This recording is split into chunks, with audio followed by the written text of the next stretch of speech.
Bonjour à toutes et tous, encore une fois. Merci beaucoup d'être connectés avec nous aujourd'hui pour ce premier débat de l'IFEAC pour l'année 2021, débat au cours duquel on souhaitait interroger les effets du Covid-19 sur le travail scientifique, sur la recherche. Donc on voulait savoir comment est-ce que dans différentes disciplines des sciences humaines et sociales, vous avez vécu ce moment de pandémie. Est-ce que ça a bouleversé des choses? Est-ce que c'était difficile? Est-ce que vous avez dû surmonter des obstacles? Ou peut-être ça a été porteur d'occasions, de potentialités, de nouveaux sujets, peut-être des discussions, je ne sais pas, facilitées avec des instruments numériques. C'est à vous de nous dire. Et pour en parler, on accueille donc aujourd'hui 4 collègues qui lanceront la discussion avec des interventions courtes d'environ 5 ou 6 minutes pour commencer. D'abord, on entendra Laura Turarbiekova, qui est philosophe à l'université Kaznou de Al-Farabi, au Kazakhstan. Ensuite, on écoutera Ilyas Mamadiarov, qui est économiste et qui est doctorant à l'INALCO, donc inscrit en France et je crois présent actuellement au Kyrgyzstan. Après quoi, on écoutera Bruno Decordier, qui est historien et politologue à l'université de Gand, en Belgique. Et quatrième intervention introductive, on écoutera Jeanne Karimova, qui est sociologue à l'Institut d'études stratégiques du Kazakhstan, donc le KISI, je crois qu'on l'appelle, qui est aujourd'hui elle-même basée au Kazakhstan. Donc je donne tout de suite la parole pour une intervention assez brève qui est introductive de ce débat à Laura Turarbiekova. Merci encore d'être là et on vous écoute. Merci beaucoup, Audrien. Donc, je fais une petite présentation pour être le plus bref possible et le plus clair possible. Et donc, je voudrais tout simplement pour parler de notre projet européen qu'on a monté juste avant la pandémie, avant les événements. Donc, on l'a envoyé déposer le dossier en février 2020. Et en mars 2020, c'était un lockdown total au Kazakhstan, comme tout le monde connaît, comme partout dans le monde. Donc, qui je sais, vous pouvez voir là, mais de toute façon, c'est pas l'information la plus importante. Donc, je voudrais d'abord présenter notre projet, présenter les objectifs très courts, et ensuite peut-être parler de certains problèmes et de certaines questions qu'on essaie de résoudre. Donc, c'est le projet international, un projet international cofondé, projet de recherche et éducation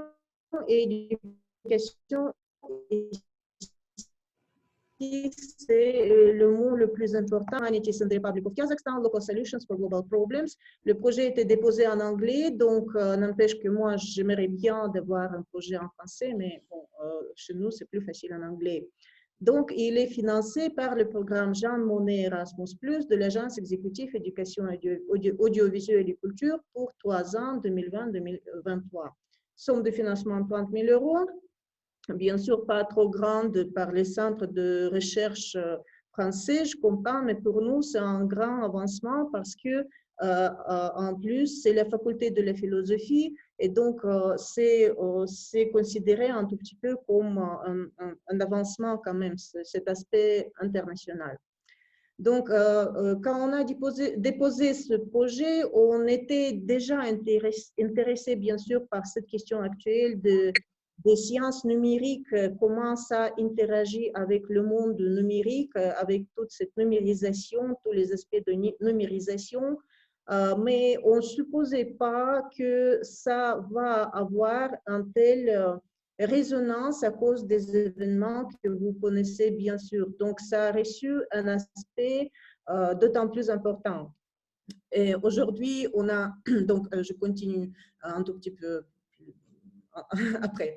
Donc, ce sont des membres de l'équipe de recherche, moi, ensuite, Madame Nourisheva Guljekan, le philosophe, PhD, professeur à l'université Al-Farabi, Sapara Vadinar, jeune chercheuse à l'université Amanjolov de l'Est du Kazakhstan, et 2 chercheurs européens, Taranto Pascal, je l'ai invité aujourd'hui, je ne sais pas si le temps, je pense que non. En fait, le directeur du centre Gilles Gaston Granger à l'Université Aix-Marseille, qui aussi de sa part, avec son centre, monte une plateforme apparemment pour les sciences humaines numériques qui s'appelle Labo. En tout cas, j'ai proposé de présenter cette plateforme à lui pendant les débats, mais je ne sais pas s'il peut. Et Peter Moore, c'est aussi un chercheur de renommée de l'Estonie. Donc, je pense que c'est la qualité de l'équipe, bien sûr, qui nous a permis de gagner aussi ce projet. Donc, ce sont nos visages très jolis. Ici, un petit banner qu'on a créé avec les efforts de Madame Noricheva aussi. Et en quoi consiste notre projet? Le plus important, ce sont les cours enseignés pour les étudiants en master, en doctorat aussi, et aussi finalement licence. Donc, philosophie, cultural studies, histoire et différentes disciplines qu'on puisse embrasser, si vous voulez. Ensuite, la création de MOOC et organisation d'une table ronde à la fin de la 3e année. 3 publications académiques et de la création d'un site web Digital Humanities in the Republic of Kazakhstan. Où on en est, donc, oui, le syllabus comprend 3 disciplines. Vous pouvez voir History, Theory and Practice, la première discipline introductive. La deuxième, Comparative Analysis of Modern European and Kazakhstan Digital Theories and Practices. J'espère que ce sont nos chercheurs européens qui vont nous aider. Et Ethics and Future of Digital World. Donc, 15 CM, 15 TD pour chaque discipline qu'on va enseigner tour à tour pendant 3 ans. Donc, je voudrais vous inviter à visiter notre site web que je suis en train de monter. En fait, pour le moment, elle est sur une plateforme gratuite parce qu'on n'a pas trouvé d'autres. Et en plus, je le monte moi-même. Donc, je n'ai pas beaucoup d'expérience. Le site est un peu vide, mais quand même, j'essaie de le remplir. S'il vous plaît, inscrivez-vous parce que c'est joli, c'est intéressant. On va publier de nouvelles, on va publier peut-être on va essayer de communiquer avec les autres groupes de chercheurs. Et page Facebook, vous pouvez aussi aimer la page Digital Humanities in the Republic of Kazakhstan. Vous pouvez le faire maintenant. Merci beaucoup si vous le faites. Donc, quels sont les objectifs du projet? Les objectifs sont la sensibilisation du monde universitaire au Kazakhstan au sujet des sciences humaines et numériques, premièrement, parce que ce sujet est très méconnu par nos chercheurs kazakhstanais. En fait, il y a seulement des historiens de 2 universités, l'université Al-Farabi et ensuite l'université Amanjolov, qui ont créé quelque chose sur l'histoire numérique. Je pense que c'est parce que les historiens travaillent aux archives et ils sont le plus concernés par ce travail en ligne parce que plusieurs archives maintenant sont en ligne. Ensuite, bien sûr, le développement des réseaux numériques académiques en suivant des principes de transversalité des liens et de partage des savoirs, ce qui est l'essentiel de Digital Humanities, ce que vous pouvez voir dans le mémorandum, manifeste de Digital Humanities.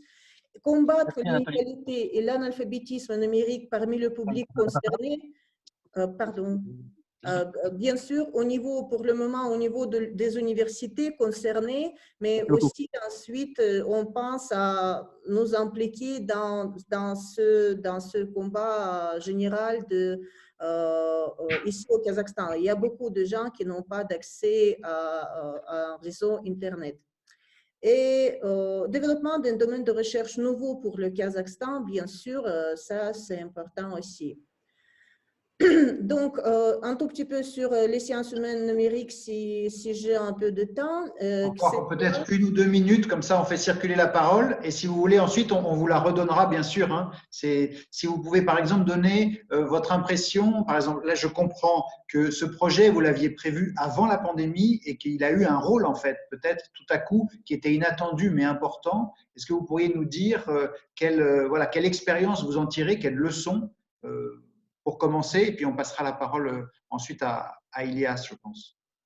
On en tire une très belle expérience d'amélioration de nos propres, avant tout, nos propres savoirs sur le numérique, bien sûr, sur comment travailler sur le numérique, parce que avant je ne savais rien de rien sur les plateformes Zoom, donc maintenant ça entre dans Zoom, ça entre dans notre champ de réflexion, ainsi que dans le champ de réflexion des étudiants qui essaient aussi de faire une réflexion sur le rôle du numérique dans notre vie. Donc, comme Kazakhstan est très peu concerné pour le moment, très peu concerné par la recherche dans ce domaine, on espère vraiment disons, d'être impliqués dans la formation de la nouvelle génération de chercheurs qui peuvent aussi facilement continuer les recherches sur le numérique. Donc,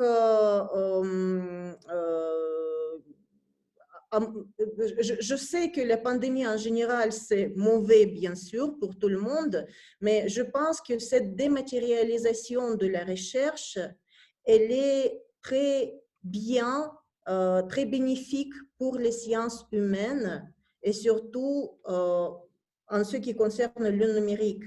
Donc, voilà. Je trouve que c'est un point de vue qui est très fort. Justement, ça remet en question un peu nos idées reçues. Donc, je suis content que vous, comme première intervenante, vous disiez ça. D'ailleurs, pour faire la transition vers Ilias, j'ai envie de vous signaler aussi que la place du numérique dans la vie quotidienne, c'est un des 3 axes fondamentaux de l'IFEAC pour les années à venir.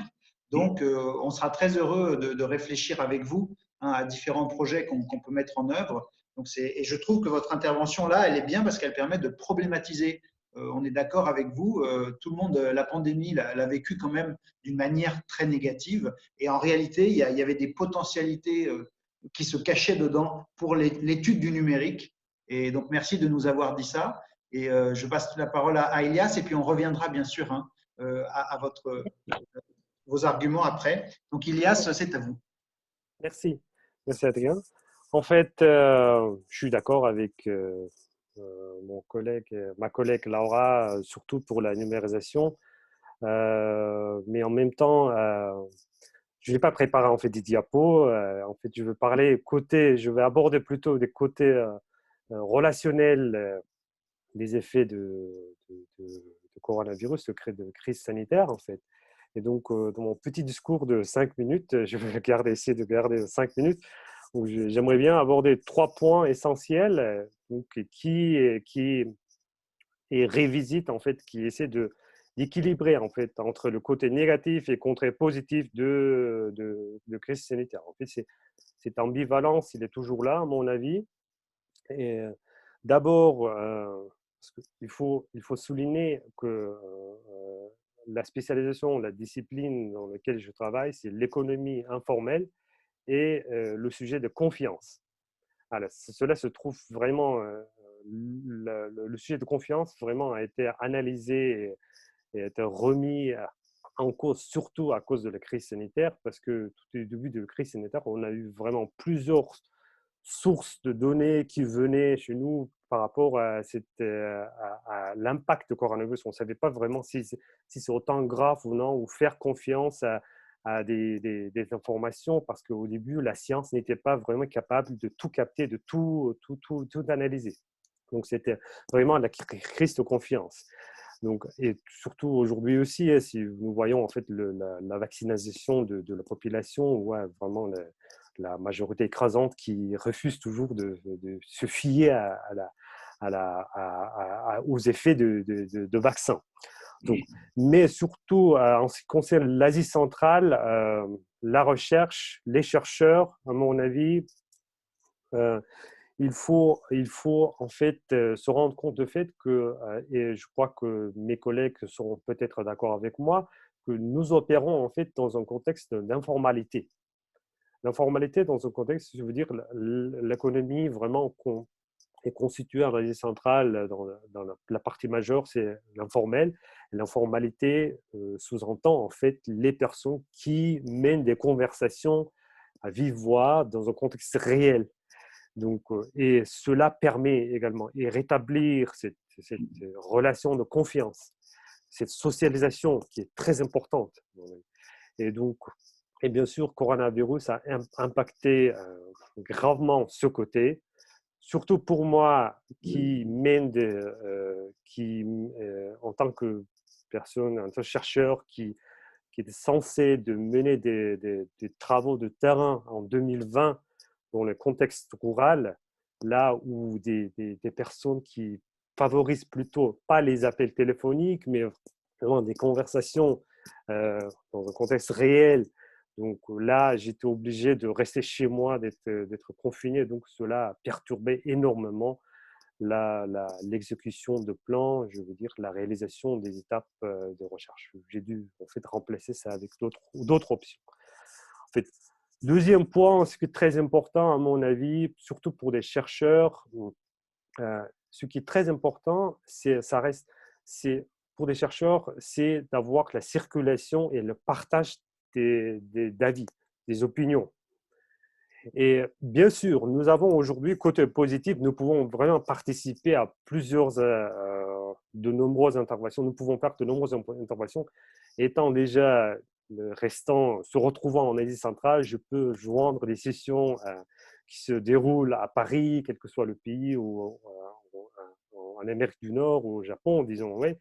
Donc, on peut participer à toutes ces conférences, assister à toutes ces conférences, mais là, ce que j'aimerais bien souligner, que quand on rétablit, en fait, pour des chercheurs, les conférences et les colloques, ce n'est pas seulement les interventions, mais la relation, c'est durant la pause café ou durant le dîner du soir, où on parle avec d'autres chercheurs, d'autres collègues, où on arrive à rétablir, de trouver des points d'intérêt. Et là, ce se passe, à mon avis, et également, à part, en fait, le fait où on fait des exposés, où on rétablit également des intérêts et où la circulation d'informations, la circulation des idées et la génération de nouvelles idées se passe. Et cela, nous sommes privés de ça. Dans la vie réelle, nous prenons ça pour acquis, la socialisation. Et comme déjà, nous sommes des êtres sociaux, les êtres humains. Et donc, la socialisation, c'est pas seulement se passe pas vraiment seulement en plateforme en ligne. Il faut également regarder, par exemple, avoir des contacts visuels avec les personnes. Et donc, la plateforme numérique, cela ne nous permet pas autant qu'on veut de voir cet aspect de socialisation. Et donc, enfin, troisième point, c'est côté positif, c'est le fait qu'au début, et peut-être toujours, on était contraint, la crise sanitaire nous a imposé, nous a contraint de rester, passer plus de moments avec ses proches, ses membres de famille, rester chez soi. Donc, cela, on a enfin apprécié, en fait, on arrive à apprécier, en fait, de rester avec nos propres familles, en fait. Et donc, et dernièrement, le point positif également, ce que dans le cas particulier, dans mon cas particulier, c'est qu'à l'INALCO, nous avons lancé des jeunes doctorants, ils ont lancé une plateforme où nous organisons de sessions de rédaction collective, ce que nous appelons. Nous retrouvons sur Zoom, nous discutons nos objectifs pour la journée.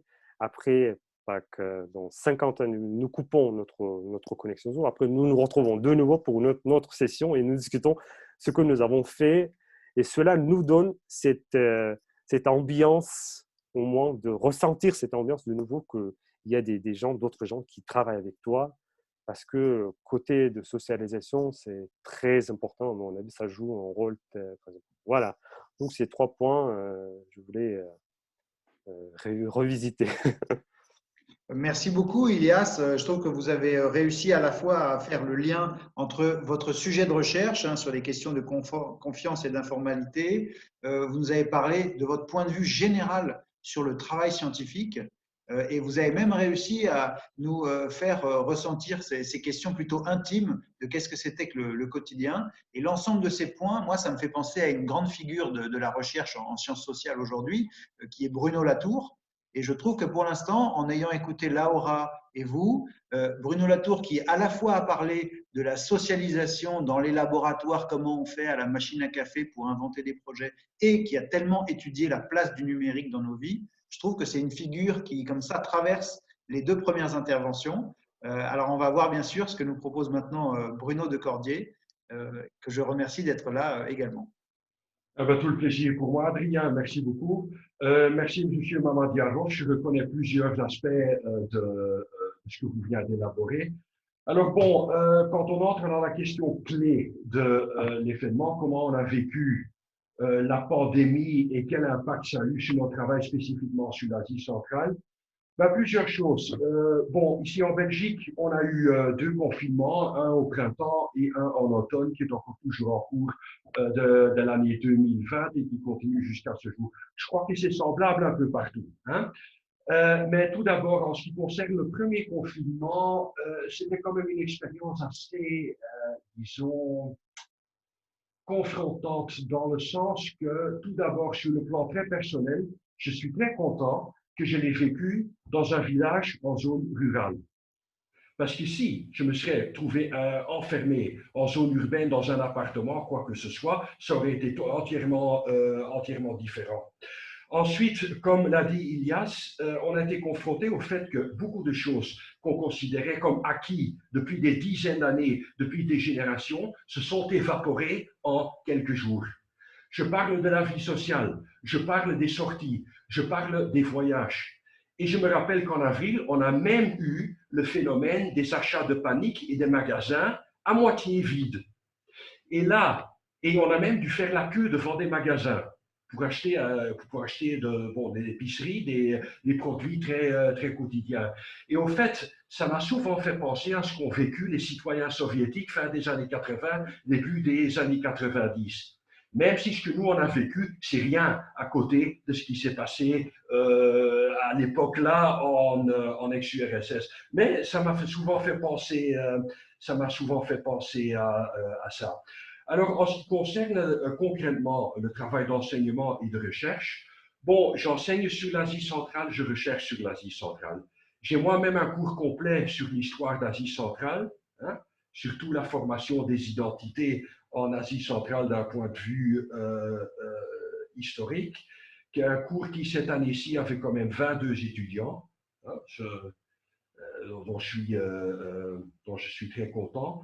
Mais concrètement, quel impact ça a eu? Tout d'abord, ça fait déjà un petit temps que j'ai une idée de recherche sur la politique de commémoration du Goulag au Kazakhstan, hein?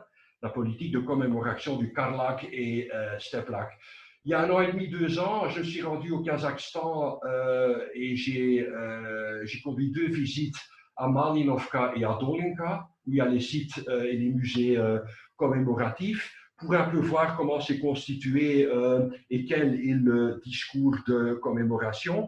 Et c'est un projet que je compte faire en collaboration avec un ethnologue estonien, Aimar Wenzel, qui est basé à l'université de Tartu et qui a fait déjà à l'époque un petit travail là-dessus. Et je comptais me rendre en automne 2020 au Kazakhstan pour faire une recherche un peu plus approfondie. Bon, vous devinez, ça n'a pas eu lieu. Ça n'a pas eu lieu pour des raisons évidentes. Bon, il y a la logistique. Je crois bien qu'il y a la possibilité de se rendre au Kazakhstan. Il y a toujours des vols qui vont vers Almaty et Nur-Sultan. Ce n'est pas paralysé à ce point, je présume. Mais il y a quand même toujours cet aspect que c'est peut-être pas le moment d'aller déranger des citoyens kazakhstanais et des collègues à une époque comme celle-ci, où tout le monde est confronté avec des confinements, avec des limitations et probablement également avec des situations familiales pas évidentes, hein, surtout à cette époque-ci. Voilà, ça a été un premier impact. Donc on verra. Hein, 2021, je ne m'attends pas à ce que tout s'arrange par coup de baguette magique, ça ne sera pas le cas, mais tout de même, on peut toujours espérer et faire de notre mieux. Secondo, deuxième impact, je m'occupe ou je fais la coordination d'un numéro spécial du Journal of Central Asian Affairs, qui est publié par Marlène Laruelle, hein, à la Elliott School of International Affairs. Un numéro spécial sur la multi-ethnicité et l'identité nationale au Kazakhstan. C'est une initiative qui a été lancée suite à un petit séminaire qu'on a eu en 2020, quand c'était en début 2020, quand c'était encore possible, à Berlin, et où il y a eu plusieurs intervenants très intéressants. Mais dont je suis très fier, c'est qu'une grande partie des contribuants à ce numéro spécial sont du Kazakhstan même. Et donc, ce n'est pas un numéro spécial qui sera écrit que par des chercheurs anglo-saxons ou européens sur le Kazakhstan, mais par des Kazakhstanais ou Kazakhs eux-mêmes. Je crois que c'est très important. Bon, quand on fait la coordination d'un numéro spécial, il y a eu plusieurs problèmes où, bon, des gens qui envoient leur papier en retard, c'est une vieille tradition dans l'académique. Ça, c'est clair et net. Mais il y a quand même un ou deux collègues qui ont carrément disparu, dont on n'entend plus. Bon, je me fais un peu de soucis. Qu'est-ce qui s'est passé? Je sais qu'il y a des gens qui psychologiquement ont des difficultés, qui s'en foutent un peu. C'est compréhensible, mais j'espère qu'ils ne sont pas malades. Voilà. C'est les trucs auxquels on est confronté.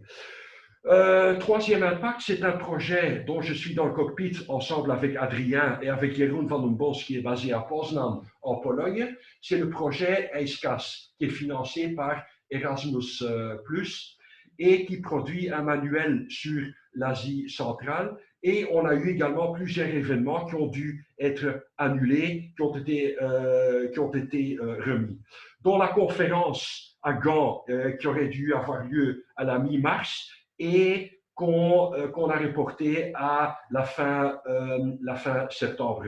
Ce qui a des avantages et des avantages. Hein?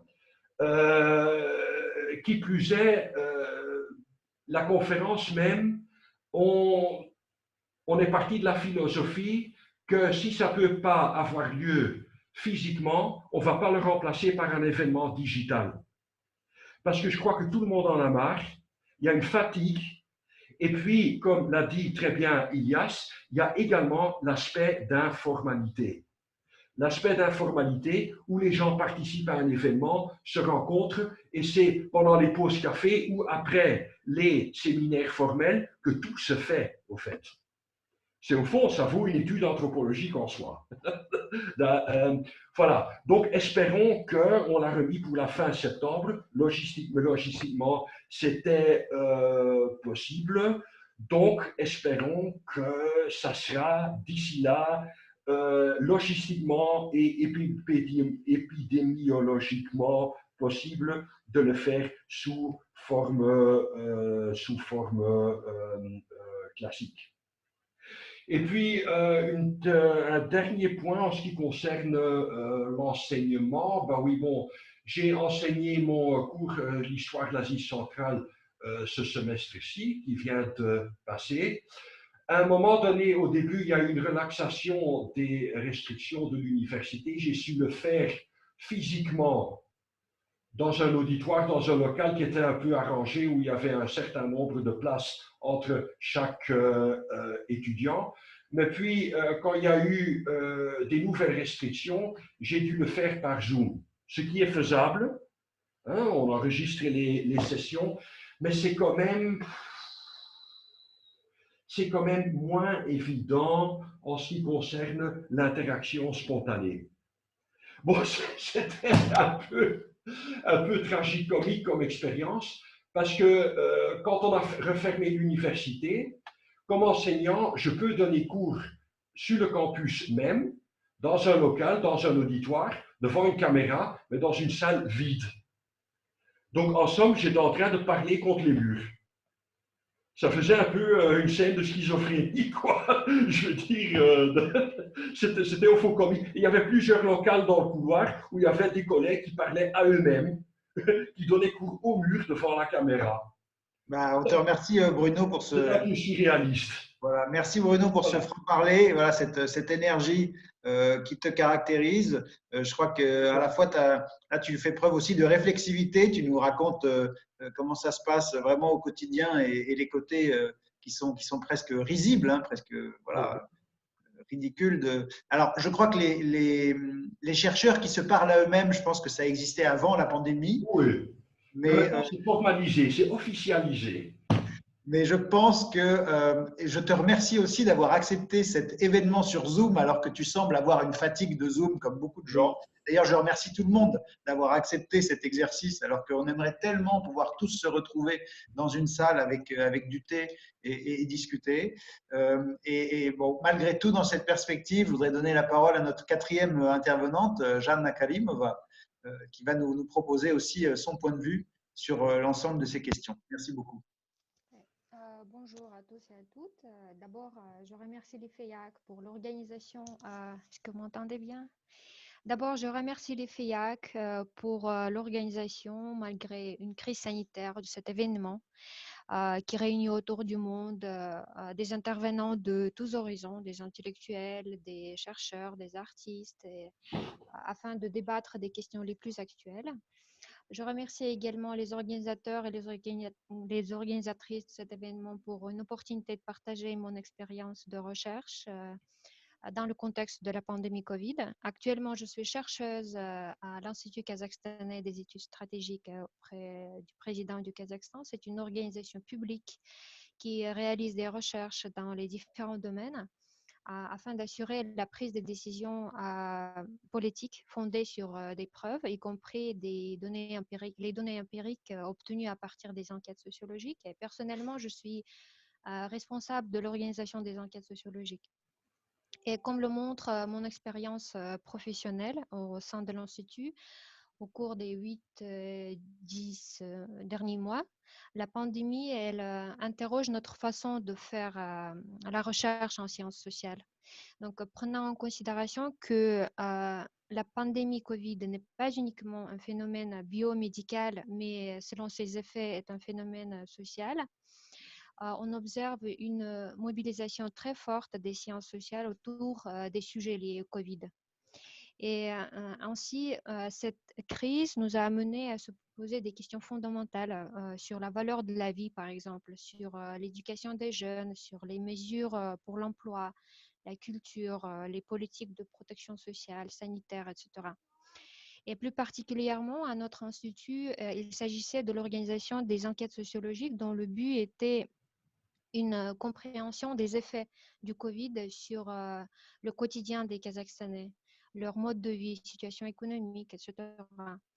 Donc, au-delà des dynamiques sur les sujets, la pandémie a aussi poussé les scientifiques à inventer des dispositifs méthodologiques différents en temps de confinement ou dans des terrains difficiles d'accès, des soi-disant des zones rouges, les organisations sous régime pénitentiaire, etc.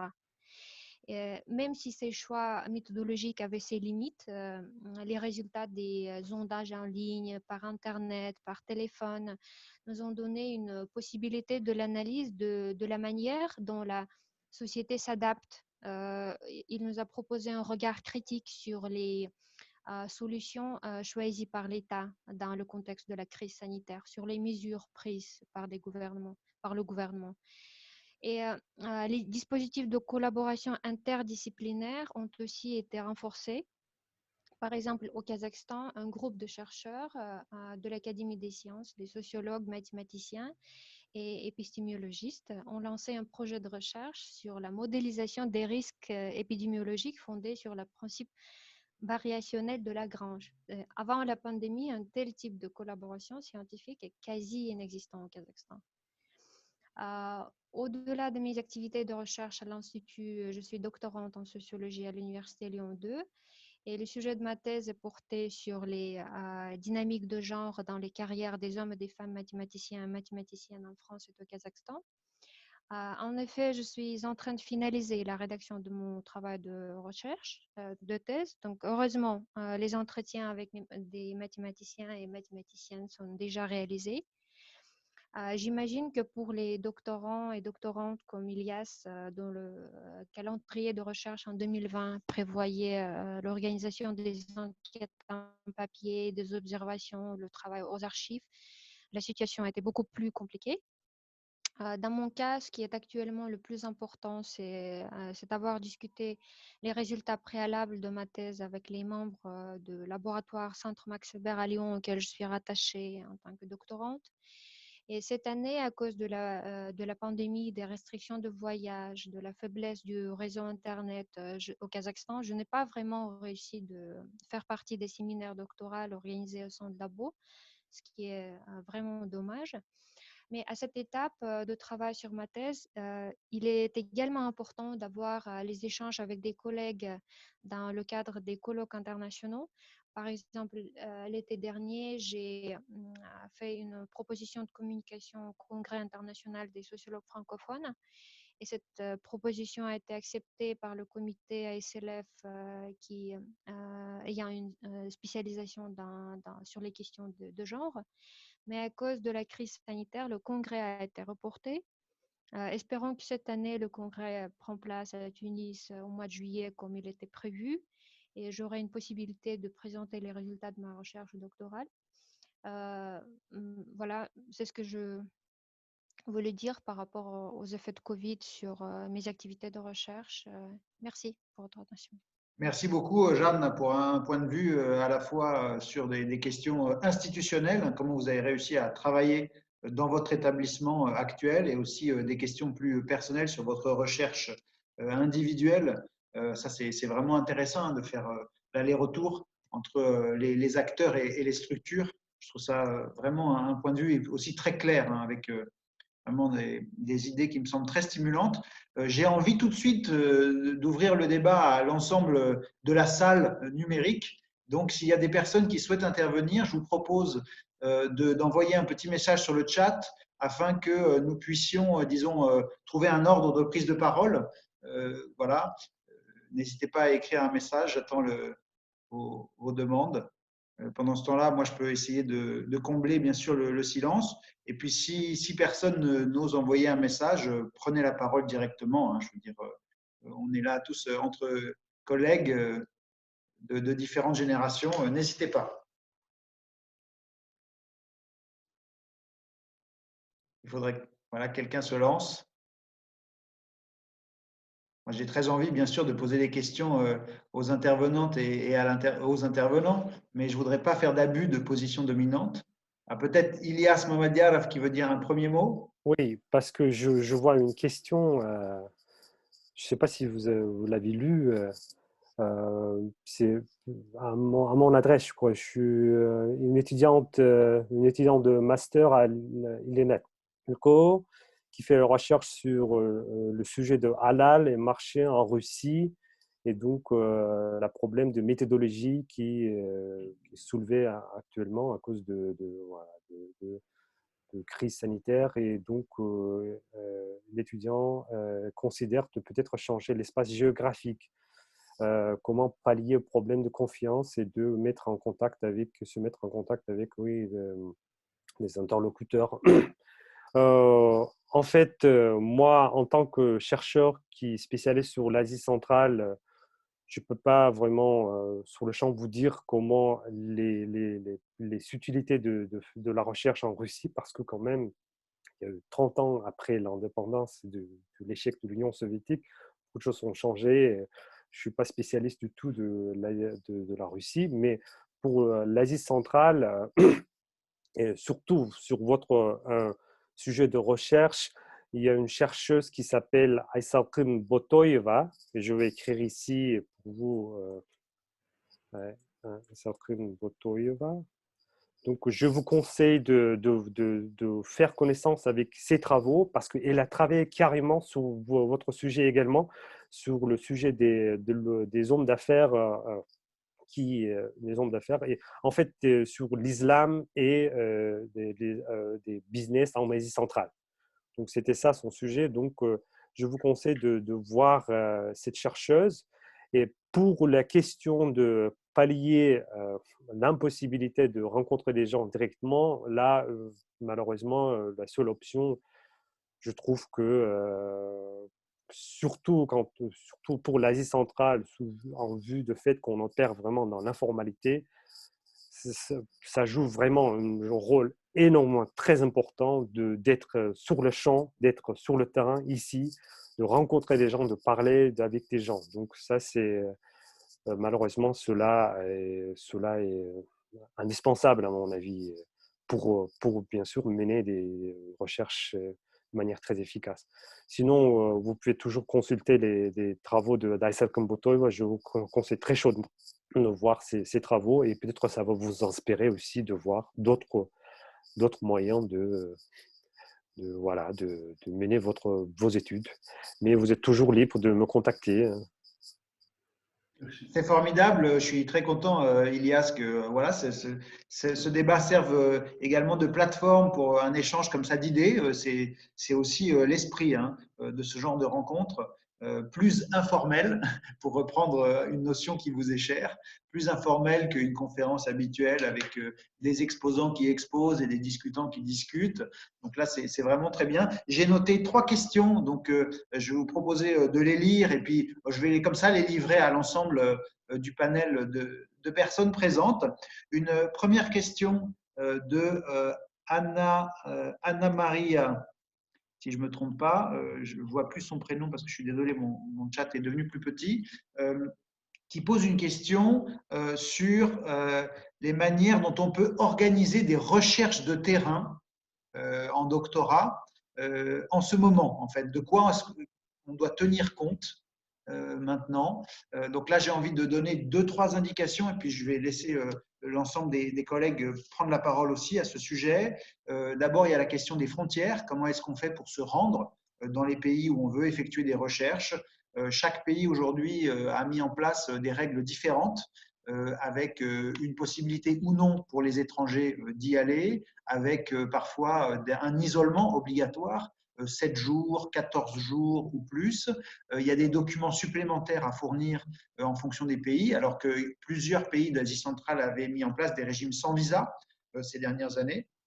Donc, ça devient plus compliqué. Si jamais des personnes connectées aujourd'hui voudraient aller en Asie centrale, il faut vraiment regarder voilà, quelles sont les mesures officielles mises en place par les autorités et quel soutien vous pouvez avoir, soit des institutions universitaires, soit éventuellement des représentations diplomatiques de votre pays qui peuvent appuyer dans une certaine mesure, si on justifie hein, bien sûr la raison d'un séjour, qui pourraient appuyer des demandes. Voilà. Et maintenant, je laisse la parole à l'ensemble des autres personnes présentes si vous voulez apporter des éclairages et je passerai aux questions suivantes après.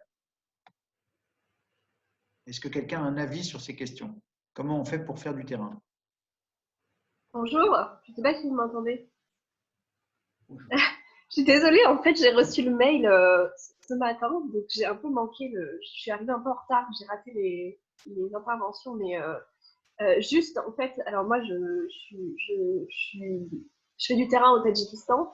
Là, j'ai pas pu en faire, mais juste pour rebondir sur un tout petit point que Adrien a mentionné, quand tu disais se remettre aux autorités locales, c'est-à-dire en fait aux représentations françaises, je pense qu'il faut être très y aller avec précaution parce qu'ils vont surtout nous délivrer le message officiel en fait, du ministère de l'Europe et des Affaires étrangères qui va être surtout ne venez pas ou surtout faites très attention. Et je suis pas sûre en fait qu'ils s'engagent à être responsables en fait de notre terrain.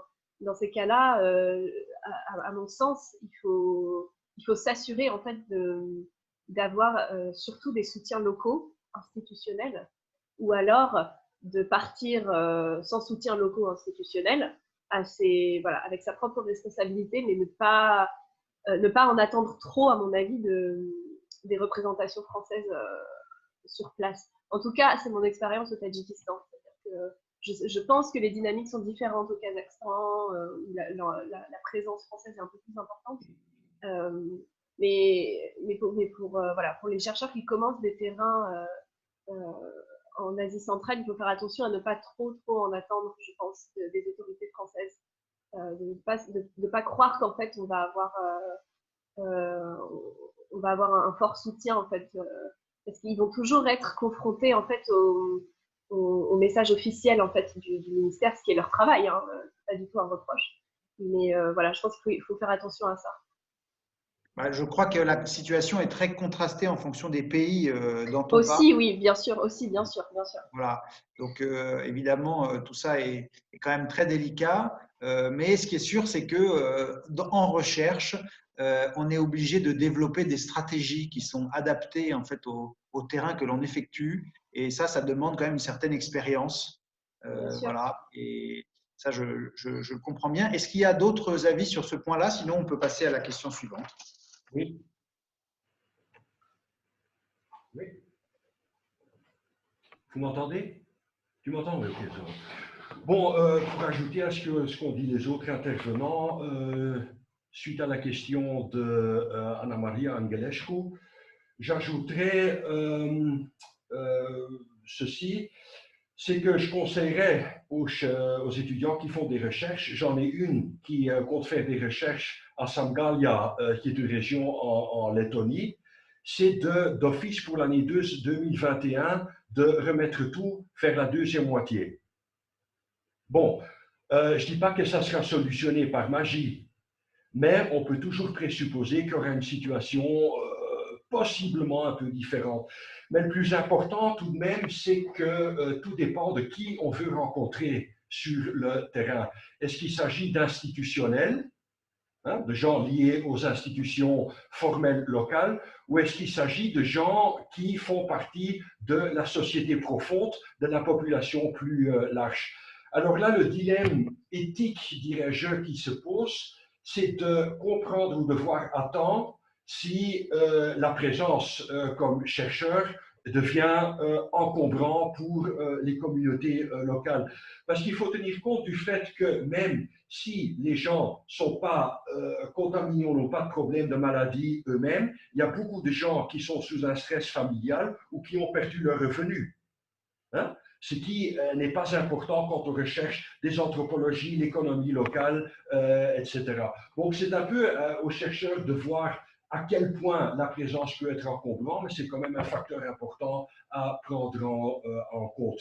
Mis à part tous les changements logistiques qu'il peut y avoir sur le point visa, vol annulé, etc.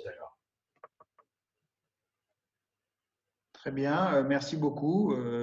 Une perspective qui me semble très raisonnable. D'autres réactions ou on passe à la question suivante? Oui, s'il s'agit du doctorat en sociologie, j'aimerais bien aussi dire qu'il faut essayer de changer le calendrier de recherche. Je m'excuse, je pars. Oui, parce que, par exemple, après le confinement, on a organisé, ils ont peur de répondre aux questions, je veux dire, des gens ordinaires, pas des institutionnels. Et ce sera mieux si le sujet si le sujet de la thèse n'est pas lié au Covid, c'est mieux d'organiser le terrain après. Donc, quand on n'a pas de restrictions liées à la crise sanitaire. D'accord. Écoutez, je vous propose de passer à la question suivante. Question posée par Étienne Combier, journaliste à Novastan, que vous connaissez peut-être comme portail d'information en plusieurs langues sur l'Asie centrale. Question qui porte sur le modèle économique des publications. Voilà. Comment faire? Est-ce que le Covid va avoir un impact sur le modèle économique des publications scientifiques? Et comment faire pour rendre les recherches publiées plus accessibles au grand public? Alors ça, c'est vrai que c'est une question qui se posait déjà avant le Covid. Là, je crois que Laura Turalbeck voudrait répondre, donc on va lui donner la parole. Oui, je viens de commencer mes activités en tant que rédactrice responsable de la revue Vestnik Philosophie, Université Al-Farabi Philosophie. Donc maintenant, je viens de commencer le 4 janvier et il y a une grande commission qui me tombe dessus de la qualité des revues scientifiques classées Coxon. Ça s'appelle Coxon, ancien VAC. les revues scientifiques recommandées par le ministère pour les publications de jeunes chercheurs comme doctorants ou les étudiants en master.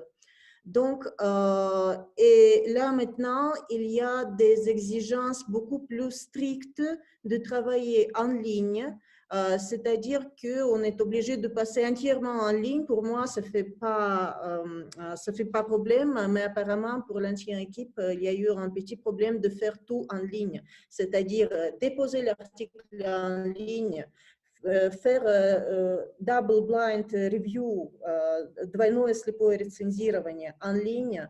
Donc tout ça, c'est un peu compliqué aussi pour nos chercheurs, mais ça commence à marcher. Il y a beaucoup de choses qui sont faites, à mon avis, du côté du ministère, des organismes officiels, et vraiment, il y a cette envie de faire les recherches plus transparentes, passer finalement à un niveau un tout petit peu plus bas. Donc là, je pense qu'il y a des changements positifs. Je veux dire que les chercheurs de leur côté et les revues de leur côté, les revues kazakhstanaises, je veux dire, changent un tout petit peu de mentalité, de leur position et essaient de correspondre aux certaines exigences normales de toute revue scientifique maintenant. Donc, moi, je vois des changements positifs. Très bien. D'autres réactions sur ces problèmes qui sont liés à la diffusion de la recherche?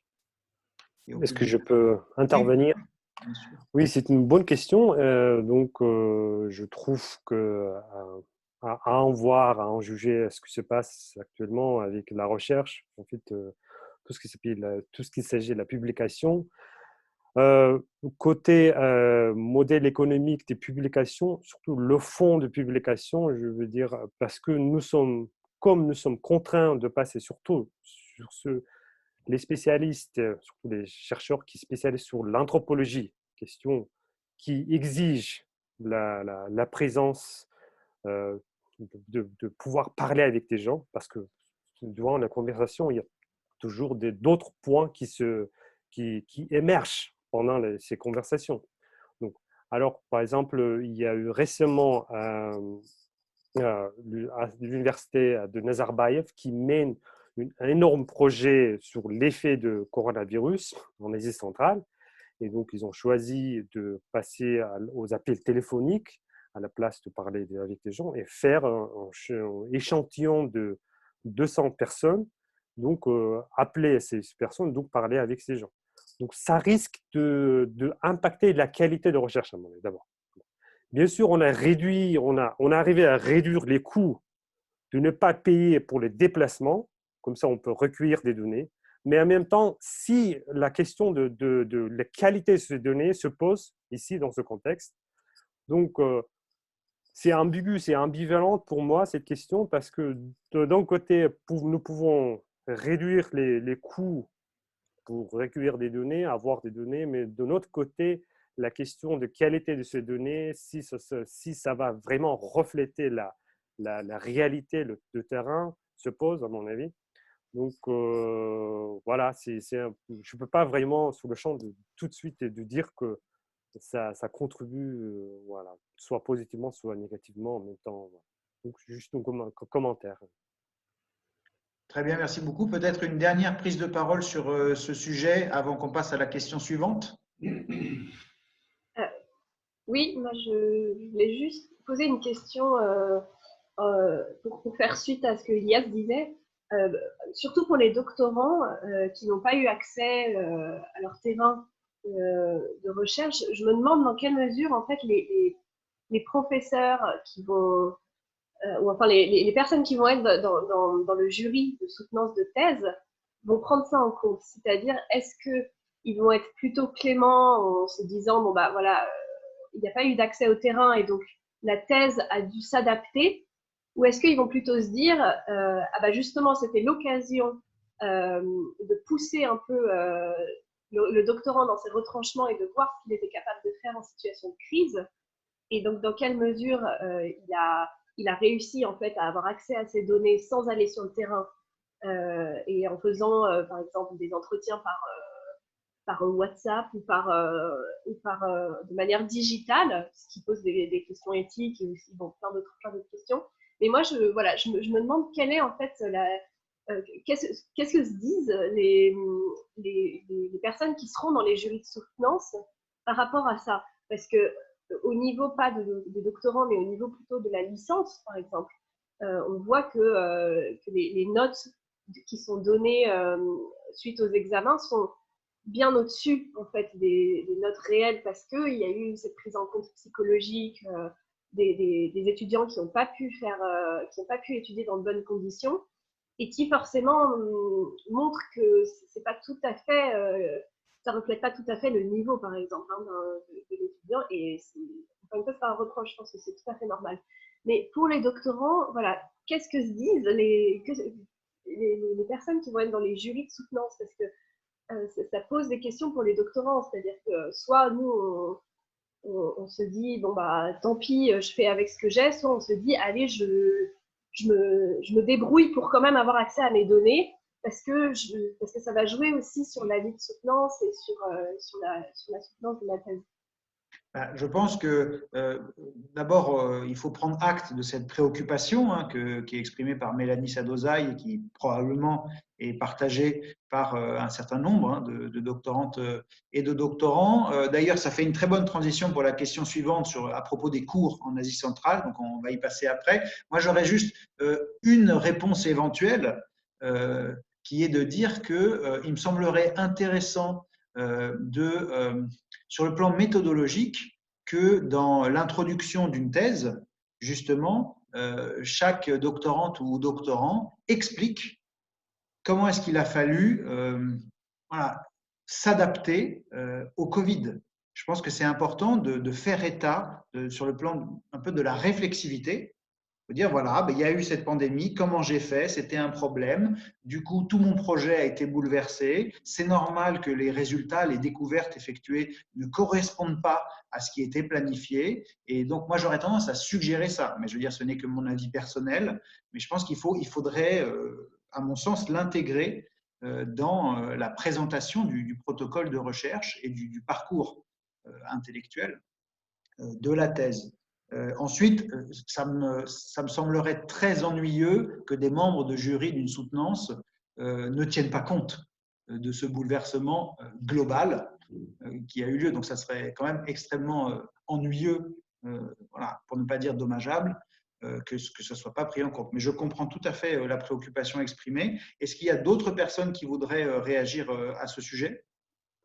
Oui, je voulais juste un peu intervenir pour prolonger un peu ce que tu disais, Adrien. Donc, tout à fait d'accord avec toi que c'est important, je pense, à indiquer dans un préalable à la thèse les conditions dans lesquelles les recherches ont pu être effectuées ou ne pas être effectuées.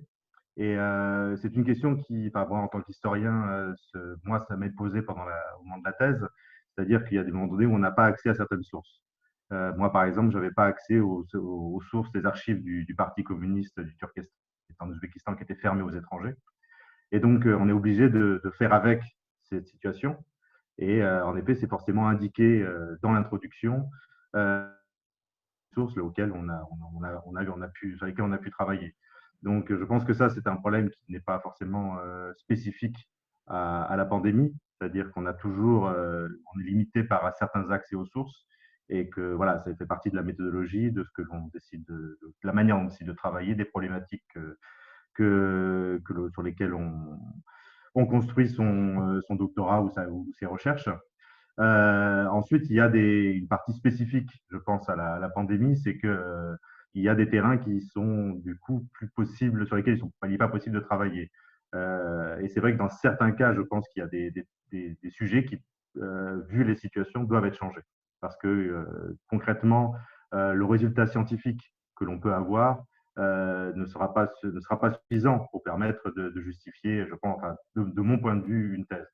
Après, ça dépend vraiment, je pense, des sujets, de discuter avec son directeur qui travaille sur le terrain, sur ces sujets-là, qui permettent de pouvoir dire s'il est possible d'atteindre des résultats suffisamment intéressants. Moi, j'ai le souvenir, il y a enfin, c'était assez longtemps, parce que c'était au moment du génocide au Rwanda, et quelqu'un qui faisait sa thèse sur le Rwanda en géographie. Et vu la situation, elle a été obligée de changer de sujet, parce que c'était pas, voilà, c'était pas envisageable de faire un sujet dans la situation qui était celle du Rwanda à l'époque.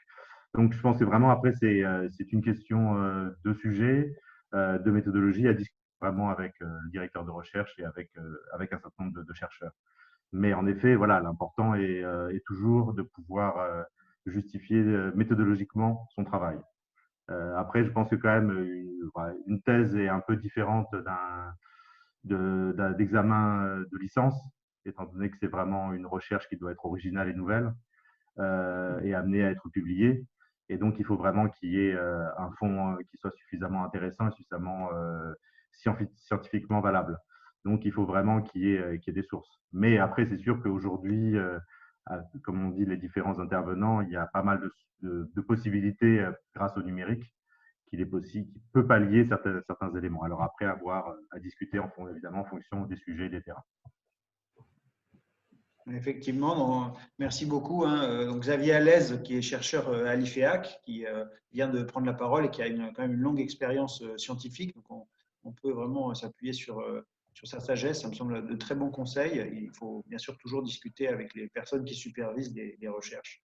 Tout à fait. Je vous propose de passer à la question suivante qui, en fait, est combinée à la fois. Donc, Karlega Shabieva, qui est docteur en sciences politiques, qui était pendant longtemps avec moi, on a animé ensemble un séminaire au CERI pendant des années, et Nurjan Kojabek, qui tous les deux, en fait, posent une question à propos de l'enseignement en Asie centrale. Et je suppose que c'est surtout l'enseignement à niveau master ou doctorat. Comment est-ce que les collègues ont fait pour continuer leurs cours, puisque on sait, disons, comment ça a pu se faire en France pour la plupart des personnes ici qui ont enseigné là-bas pendant la pandémie. Est-ce que vous pouvez nous raconter comment c'était dans vos établissements dans les pays d'Asie centrale? Là, je crois qu'il y a des gens aujourd'hui qui sont connectés depuis le Kazakhstan, le Kyrgyzstan et même peut-être le Turkménistan et l'Ouzbékistan. Il y a des spécialistes du Tadjikistan aussi. Donc voilà, n'hésitez pas à nous raconter comment c'était dans vos établissements pour faire les cours en ligne, comment vous êtes adaptés.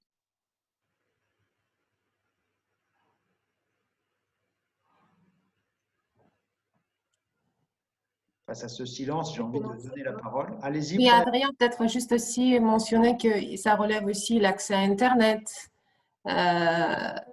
Aussi, aujourd'hui, on est tous familiarisés avec Zoom, donc avec toute cette période-là.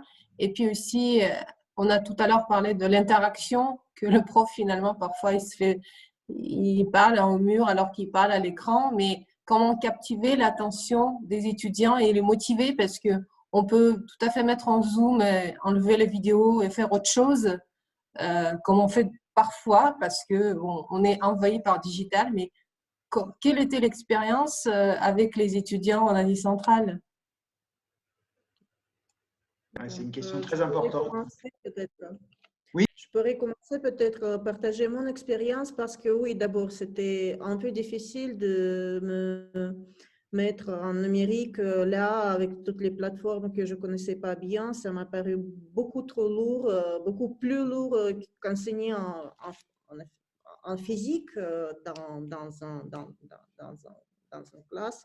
Et finalement, maintenant, je me suis adaptée, je crois, parfaitement au point que je voudrais peut-être au futur, quand tout sera passé, j'espère que tout sera passé. Donc, au futur, peut-être utiliser des méthodes mélangées avec ma présence physique en groupe, oui, peut-être, mais aussi avec l'utilisation des instruments numériques parce que j'ai découvert plusieurs instruments numérique et c'est tout à fait possible d'attirer l'attention d'étudiants. Tout dépend finalement de la personnalité du prof. Ta présence physique ne va rien changer si tu n'es pas intéressant. Donc là, moi, par exemple, pour moi, ça me va. Ça me va. pour le moment, ça me va. Des fois, bien sûr, mes étudiants me manquent. Des fois, bien sûr, leur réaction, parce que souvent, je ne vois pas tout simplement les visages. Et donc, je ne vois pas les réactions sur mes paroles. Est-ce que c'est intéressant? Est-ce que ce n'est pas intéressant? Est-ce qu'ils m'écoutent? Est-ce qu'ils sont en train de manger ou dormir là maintenant devant l'ordinateur? Je ne sais pas. Mais j'ai inventé peu à peu les petites techniques pour attirer leur attention et pour vérifier est-ce qu'ils sont bien là, est-ce qu'ils sont bien impliqués. Certaines techniques comme gaming, I'm sorry. Par exemple, oui, du genre Kahoot, par exemple. Je connaissais que ça existe, mais je ne l'utilisais pas. Donc là, maintenant, ça se montre très bien pour le groupe en ligne. Donc, voilà, c'est ça mon expérience. Je pense qu'au futur, merci beaucoup. Et d'ailleurs, la question justement de Nourjane Kojabek, elle portait sur ce qu'on allait faire dans le futur. Vous disiez, Laura, que voilà, on se demande, est-ce qu'on va continuer? Oui, Bruno de Cordier voudrait intervenir là-dessus. Oui. Bon, pour répondre à la question d'une perspective ici à Gand, on avait déjà quelques années avant le Covid, il y avait déjà une mouvance qui poussait très fort pour l'enregistrement des cours, soit en vidéo, soit en audio, et de mettre les cours disponibles. Bon, il y avait des pour et des contre. Or, maintenant, avec le Covid, je crois que cette cause-là est gagnée. Il y aura dans l'avenir une continuation de disponibilité, même des cours physiques en audio ou en vidéo. Ça, c'est clair. Maintenant, est-ce que ça veut dire que à l'avenir, on continuera ce système à jamais, ce qu'on fait maintenant, de donner cours à partir du domicile ou dans des salles vides sans public? Je ne crois pas. Quand ce sera de nouveau permis, même si les cours seront disponibles également en enregistrement, je crois qu'on aura quand même un retour d'un public physique pour plusieurs raisons. Justement, il n'y a pas longtemps, on a fait une enquête parmi les étudiants qui, souvenons-nous, sont une génération qui ont grandi dans le digital. Hein. Moi, je fais partie des dinosaures qui ont encore connu un monde avant, mais qui ont grandi dans le digital. Et on leur a demandé s'il y avait besoin de cours en physique. Et là, c'était affirmatif pour plusieurs raisons. Parce qu'il n'y a pas que le cours, comme Adam a dit, que le cours soit physique ou en digital. Si c'est pas intéressant, ça n'a pas d'effet. Hein? C'est clair. Mais ce qui manque au public, c'est l'aspect social des cours. Se déplacer de leur domicile au cours, et puis la vie sociale informelle qui se fait avant et après les cours. Et puis un deuxième problème quand on dépend entièrement du digital, c'est que la disponibilité de cours enregistrés a mené à un comportement où les gens font que remettre. Bon, la vie privée et la vie académique, tout est maintenant devenu, tout est maintenant fondu, il n'y a pas de limite entre les deux. Mais vu le fait que les cours sont en ligne et disponibles en ligne, il y a des gens qui se disent de plus en plus, bon, je vais regarder ça plus tard. Et puis, ils ne le font pas. Et puis, les dates limites et les examens approchent, et puis il y a les vagues de panique. Donc voilà, c'est mes 2 € que j'ajoute. Oui, il y a la question psychologique en fait. Hein. C'est vrai qu'elle est importante. On a tous hâte, moi je suis impatient de retrouver quand même voilà, des gens physiquement de manière plus régulière. Et puis des groupes d'étudiants. Oui, il y a ce qui voulait prendre la parole, Ilyas Mamadiarov. Je peux ajouter un commentaire par rapport à ce qui les méthodes pédagogiques. À mon avis, le résultat de méthodes pédagogiques numériques, on peut peut-être dans l'avenir utiliser la combination de ces deux méthodes, mais surtout, il faut vraiment prêter attention au fait que la pandémie a démontré l'inégalité socio-économique des populations, surtout des pays en voie de développement. Disons, je vais être, comme on dit, il faut appeler un chat un chat.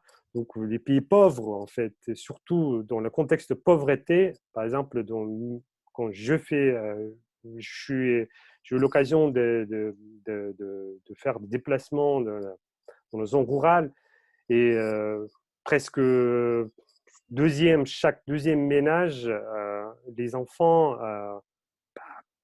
ils utilisaient leur portable. En fait, les familles qui ont dépensé leurs derniers sous pour acheter les portables, et pour acheter ces portables, ils ont emprunté de l'argent des institutions de microfinance.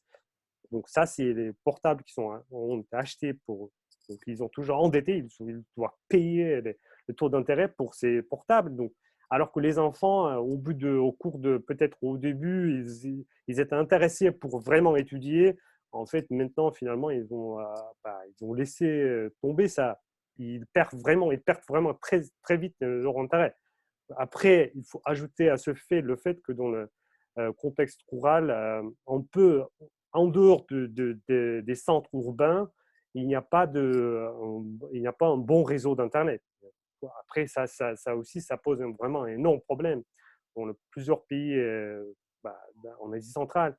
Et donc, récemment, l'ONU a déjà mis en garde contre la crise de capital humain qui va arriver bientôt parce que les enfants maintenant de l'époque de pandémie, ils n'arrivent pas vraiment à avoir le même niveau d'éducation qu'ils ont eu avant la pandémie.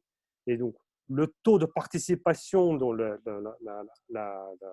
sur la plateforme numérique ne sont pas pareils au taux de participation dans la vie réelle, en fait. Donc, cela vraiment risque de réduire le capital humain et vraiment, l'avenir, cela risque de poser plusieurs problèmes. Donc, je ne crois pas qu'on peut rester dans ce format. Il faut vraiment revenir au plus tôt possible. Surtout, cela est urgent pour les pays en voie de développement. Merci Mais, beaucoup. je suis désolée, mais ce n'est pas les raisons pour lesquelles, je suis désolée, hein, mais c'est pas les raisons pour lesquelles il faut se refuser d'utiliser les instruments, les outils numériques. Il faut seulement développer. Oui, il y a pas, tu vas dans les steppes, il n'y a pas de réseau du tout, pas de portable, tu peux rien, tu peux pas appeler, mais c'est pas la raison pour laquelle il faut se refuser d'utiliser le numérique, parce que c'est justement, c'est un problème d'inégalité numérique qu'il faut combattre. Il faut tout simplement se rendre compte de ce problème et trouver des solutions au niveau peut-être gouvernemental, au niveau de la société, etc., de la société civile, mais il faut chercher une solution. Il ne faut pas rester parce qu'on n'a pas de réseau. C'est pour ça les enfants sont obligés de rester sur place toute leur vie, ne pas utiliser, ne pas avoir Internet. Tout. Donc, c'est ça l'injuste pour eux. Oui, je suis d'accord. C'est pour ça que j'ai dit qu'il faut utiliser en combinaison des deux. Mais voilà, la priorité, pour résoudre le problème, donc oui, il faut pallier au problème, ça. Mais voilà, c'est pour ça, en fait, je voulais pas vraiment dire totalement refuser, mais peut-être utiliser en combinaison les deux, mais en même temps équilibrer, en fait, surtout équilibrer et trouver la priorité actuelle, en fait, voilà. Là, je trouve qu'il y a une dynamique très intéressante. C'est entre les intervenants, il y a déjà des points de vue qui sont échangés. Et je crois que c'est bien. Il faut que je m'efface derrière voilà, les membres du public et les gens qui veulent prendre la parole. Donc, surtout, n'hésitez pas. S'il y a d'autres questions qui vous semblent importantes, n'hésitez pas à les poser, à les suggérer à l'ensemble du public. Je veux dire, bien sûr, les intervenants ont donné leur point de vue sur différents sujets, mais vous pouvez en proposer de nouveaux. C'est aussi tout l'intérêt d'un débat comme celui d'aujourd'hui, c'est qu'on sorte du cadre habituel des événements scientifiques, mais pour échanger quand même des points de vue importants et pour faire connaissance, tout simplement. Donc, surtout, n'hésitez pas.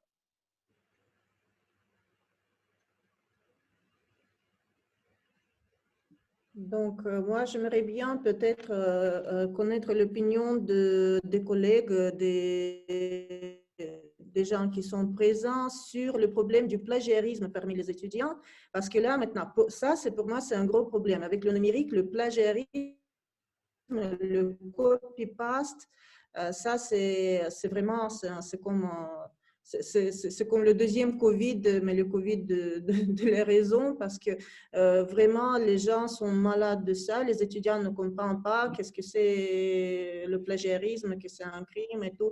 Donc, comment vous êtes en train de résoudre ce problème? Est-ce que vous utilisez des instruments spéciaux? Est-ce que les étudiants utilisent quelque chose, ils sont rusés, peut-être ils utilisent des instruments aussi, des outils pour éviter l'anti-plagiat.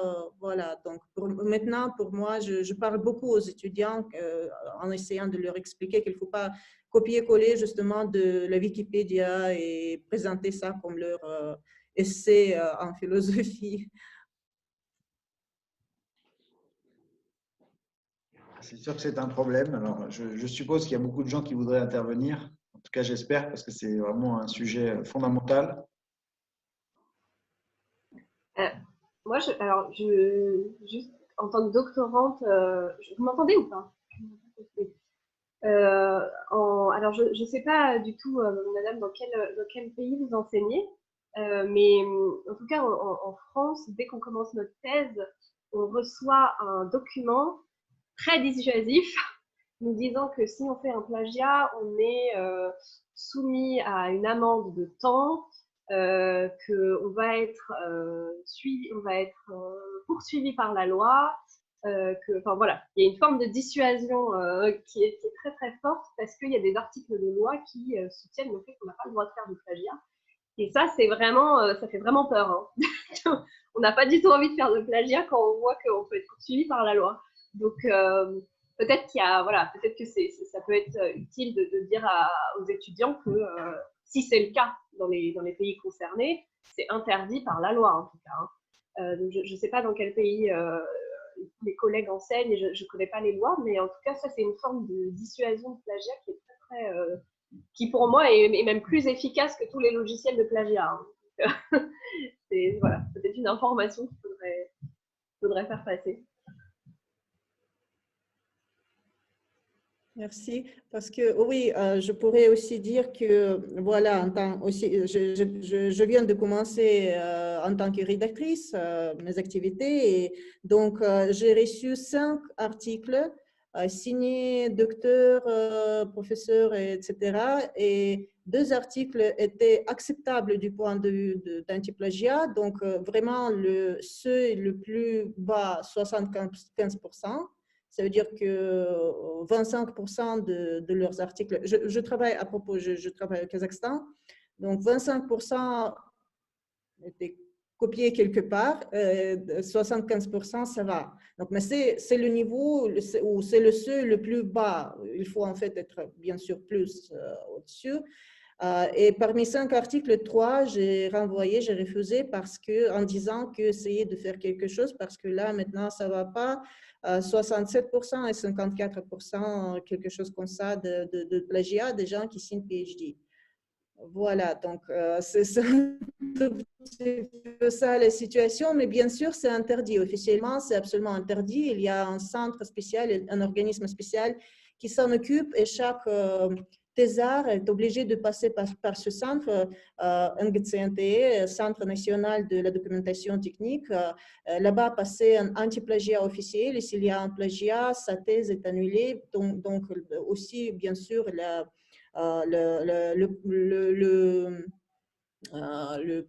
punishment est assez grave, bien sûr. Voir sa thèse annulée, bien sûr, c'est grave. Donc, c'est ça. Mais aussi, je pense qu'il faut changer aussi la mentalité des gens pour leur faire comprendre que… Et c'est le numérique qui aide, justement, c'est la transparence des techniques numériques qui aident à tout cela. C'est pour ça que je suis tellement positive par rapport au numérique, et peut-être trop. Merci beaucoup. Alors, je me demande si il y a des gens qui connaissent bien l'Ouzbékistan, par exemple, qui sont présents ici et qui pourraient donner aussi un point de vue, parce qu'on a beaucoup parlé de certains pays et un peu moins des autres, et on en a quand même 5 dans la région. Donc, n'hésitez pas à prendre la parole. J'essaye de la faire circuler comme ça.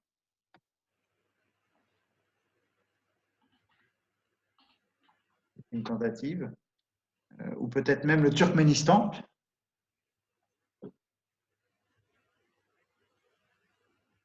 Donc, je vous rappelle que ce débat est filmé, est enregistré. Donc, évidemment, tenez compte de cet aspect.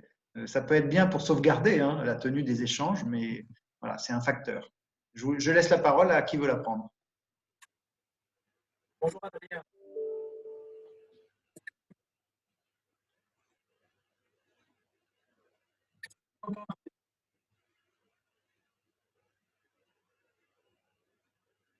Je crois qu'il y a quelqu'un qui essaie de parler, mais malheureusement, on ne vous entend pas. On réessaye. Oui. Eh bien, je viens de vous donner l'illustration.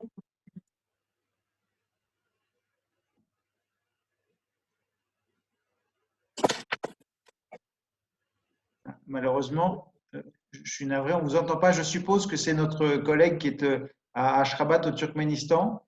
On pourrait réessayer dans quelques minutes. Entre-temps, est-ce que quelqu'un d'autre veut prendre la parole? Je vais peut-être faire juste une petite remarque. Au Kazakhstan, il y a une ligue des universités qui font partie, enfin, il y a 29 universités qui font partie de la ligue qui s'appelle Academic Integrity League. C'est disons, c'est une collaboration des universités qui sont pour la promotion de non-plagiarisme.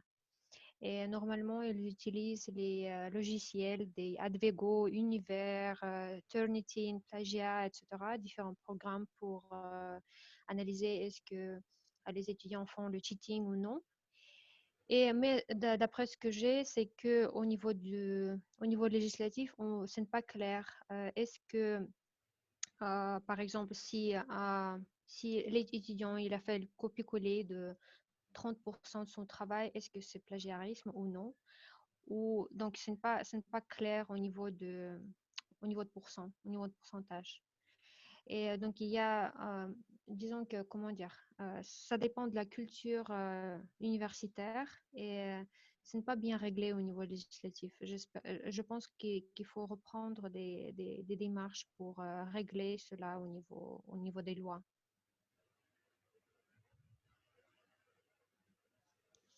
Merci beaucoup. J'essayais de correspondre par le chat avec notre collègue Romain Gouvernet, qui est à l'Institut français au Turkménistan, qui a essayé de prendre la parole, mais je pense qu'il a voilà, des petites difficultés de connexion, mais peut-être il peut réessayer. On serait ravis de l'entendre en tous les cas. Oui. Bonjour Adrien, bonjour à tous. Est-ce que vous m'entendez? Oui. Ah, à la bonne heure. Donc le Turkménistan, évidemment, c'est toujours un peu particulier. Il n'y a pas eu de confinement au Turkménistan, donc il n'y a pas eu d'obligation de cours distanciels. En revanche, il y a une énorme pour tout ce qui est cours en ligne et une énorme volonté politique pour faire un contrat sur laquelle on constate le problème, d'une part, la restriction sur Internet, que ce soit en termes de contenu, en termes de débit. Donc voilà, c'est une contradiction qui se résoudra peut-être, mais pour l'instant, on est dedans. Voilà. Très bien, merci beaucoup. On a compris l'essentiel du propos, hein. Il y a quelques mots-clés importants qui sont quand même passés. Donc, ça fait quand même plaisir hein, de pouvoir réunir des personnes qui sont situées dans différents pays de l'Asie centrale, hein, qui est une région composée quand même de plusieurs pays. Et je vous rappelle que l'IFEAC a une mission régionale. Donc, on est absolument ravis d'accueillir les collègues des différents pays. Là, je vois aussi une intervention de Farhat Ali Mohamedov, qui, je crois, est basé actuellement à l'université de Toulouse, donc l'une des universités de cette ville. Je ne me souviens plus laquelle, et je le prie par avance de m'excuser de ne plus connaître le numéro, parce qu'il y a Toulouse 1, 2, etc. Il peut intervenir lui-même, d'ailleurs, s'il nous entend, puisque là, je vois qu'il proposait de parler de l'expérience d'enseignement sur l'Asie centrale. Est-ce qu'il est là, Farhat Ali Mohamedov? Oui, bonjour. Bonjour. Vous m'entendez? Oui, oui. Ah, très bien. Avant tout, merci beaucoup pour avoir organisé cette organisation.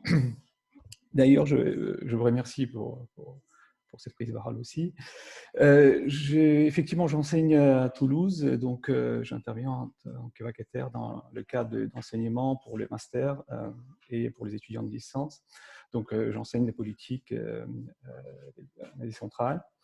Et ce qui a changé par rapport aux années précédentes, ce qui était remarquable d'ailleurs,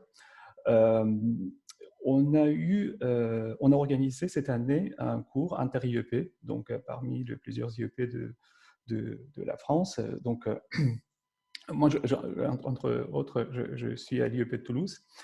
Et donc, on a eu cette possibilité de pouvoir enseigner par numérique aux autres, en fait, aux étudiants qui sont dans plusieurs IEP de la France. Et donc, et le cours est très bien passé. Donc, je pense que la pandémie a ouvert aussi la porte pour d'autres opportunités, donc pour les échanges et aussi pour avoir qualité, bien sûr, la qualité d'enseignement n'a pas été comme un présentiel, mais ce qui était intéressant d'avoir autant d'étudiants qui venaient de plusieurs horizons. Et ça s'est très bien passé. Et cette année, on a décidé de reconduire donc pour le semestre 2. Et donc, c'était une expérience que je voulais partager avec vous, que finalement, les difficultés, donc les contraintes aussi créent des opportunités. Et par rapport à cette remarque concernant le plagiat, ce que j'ai remarqué au niveau d'évaluation, la situation pandémique nous a obligés de changer nos modes d'évaluation. Et ce que je trouvais assez remarquable, le travail individuel de la part déposé par les étudiants a été plutôt intéressant. Et ce que je conseillais aussi à tous les collègues. Merci beaucoup.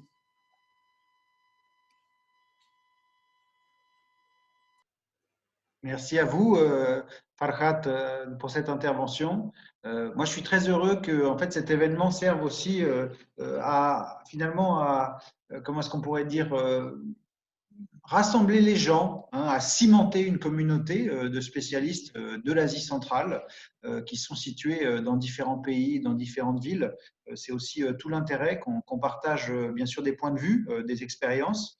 On a quand même réussi à problématiser aussi cette question du numérique. On sent qu'il y a des lignes de clivage, il y a des positions quand même assez variées sur la place du numérique et est-ce que c'est au bénéfice ou au détriment de l'activité de recherche, l'impact sur différents publics, à la fois les enseignants, les étudiants, les chercheurs, jeunes ou moins jeunes, sur le terrain ou pas. Donc, en réalité, les conséquences sur la production des données, et on verra plus tard ce que ça donnera sur leur traitement. Je pense que tout ça, c'est des sujets qui sont très importants. Et je suis assez favorable à aussi inciter la prise de parole de personnes qui n'ont pas encore parlé jusqu'à présent, puisqu'on est finalement quelques-uns à être intervenus, mais on est beaucoup plus à être connectés. On a commencé à 66 et là, on est à 32. Je pense que ça, c'est un effet de l'attention qui est de plus en plus courte. On a tous maintenant des régimes d'attention qui sont différents d'il y a 10 ou 40 ans. Donc, qui voudrait prendre encore la parole sur l'un des sujets? Alors, ça veut dire qu'on a peut-être épuisé l'ensemble des sujets possibles ou des avis. Ça fait 1h30 qu'on est ensemble. Donc, ça me donne envie de conclure, sauf si quelqu'un veut dire un dernier mot. Bien. Donc, je crois qu'on a fait le tour. Alors, je permettrai de dire en tant que modérateur de ce débat que je suis vraiment très heureux que toutes ces personnes aient pu nous rejoindre. Merci aux intervenantes et aux intervenants. Merci à toutes les personnes qui se sont connectées, qui ont pris la parole, posé des questions. C'est notre premier débat de 2021, débat en ligne. J'espère qu'on en aura beaucoup d'autres. Si vous avez des idées de sujets, vous pouvez nous écrire, évidemment. J'espère qu'on pourra se rencontrer physiquement bientôt et je pense que les objets sur lesquels vous travaillez, on aura l'occasion d'en parler collectivement et peut-être de réfléchir à des projets de recherche et de publication. L'IFEAC est là vraiment pour soutenir les recherches, on est au service de la recherche. Donc n'hésitez pas à nous solliciter si vous pensez que l'IFEAC peut être utile. Merci beaucoup alors. Adrien ? Oui ? Pardon, j'ai juste une question sur est-ce que l'IFEAC a une newsletter sous format de, par exemple, je ne sais pas, une fois par mois, un mail serait envoyé à une liste de diffusion des amis d'IFEAC, quelque chose comme ça, parce que je sais que vous êtes présents sur tous les réseaux sociaux, mais je me demandais s'il y avait ce genre de rappel des activités de l'IFEAC par mail, un peu comme ce qu'on a dans d'autres listes de diffusion. Je ne sais pas si ça existe. C'est une très bonne question. Donc la communication externe de manière régulière, ça fait partie des choses dont on parle souvent. Il y a un certain nombre comme ça d'amis de l'IFEAC, et comme donc Mélanie Sanozaï qui vient de faire l'intervention, qui propose cette idée. C'est un gros travail de compilation. Il se trouve que, comme vous le savez peut-être, l'IFEAC, c'est une équipe assez restreinte en nombre de personnes. En ce moment, on met vraiment l'accent sur les publications scientifiques qui vont sortir bientôt. On fait un gros travail éditorial, un peu d'animation scientifique en ligne. Donc, notre énergie, pour l'instant, passe dans les publications, mais on note bien cette demande. Ça fait plusieurs fois qu'on nous en parle, donc je crois que ça commence à se concrétiser comme un besoin très, très clairement identifié. Donc, on va y penser. Je ne peux rien vous promettre pour l'instant parce que ça demande une certaine énergie. Mais en tous les cas, à mesure que l'équipe de l'IFEAC va s'agrandir, puisqu'on a accueilli un nouveau chercheur il y a quelques mois, Xavier Allez, qui est historien, peut-être qu'à mesure, si on a plus de force vive, on pourra développer ce genre de projet. Mais voilà, je note bien le besoin exprimé qui est récurrent. Donc, merci beaucoup pour ça. Pas de problème. Et c'est sûr que devant tout ce public, voilà, ça me donne envie de le noter vraiment noir sur blanc. Et alors à ce moment-là, je vous salue toutes et tous. J'espère qu'on se reverra bientôt en vrai et d'ici là, peut-être encore en ligne.